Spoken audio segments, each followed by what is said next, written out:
શું આપ જાણો છો કે આપણે ગણેશ ચતુર્થીનો મહોત્સવ શા માટે ઉજવીએ છીએ?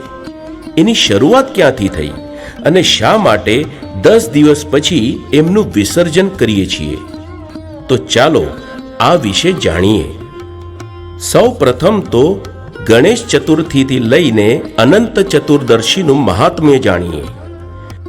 મહાભારતના રચયિતા ગુરુ શ્રી વેદવ્યાસે મહાભારત લખવાનું કામ ગણેશજીને સોંપ્યું હતું.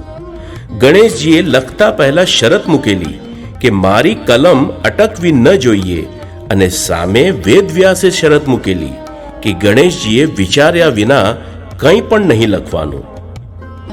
જે દિવસે મહાભારત ગ્રંથ લખવાની શરૂઆત થઈ એ દિવસ હતો ભાદરવા મહિનાની શુક્લ પક્ષની ચતુર્થી, જેને આપણે ગણેશ ચતુર્થી તરીકે ઉજવીએ છીએ. અને 10 દિવસ બાદ જ્યારે ગ્રંથ પૂરો થયો અને વેદવ્યાસે આંખો ખોલી તો જોયું કે સતત 10 દિવસ બેસીને લખવાના કારણે ગણેશજીનું શરીર અગ્નિની જેમ તપતું હતું.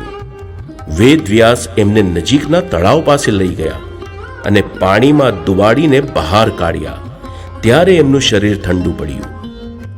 એટલે હવે તમને સમજાઈ તો ગયું જ હશે કે આપણે અનંત ચતુર્દશીના દિવસે ગણપતિ બાપાનું પાણીમાં વિસર્જન શા માટે કરીએ છીએ.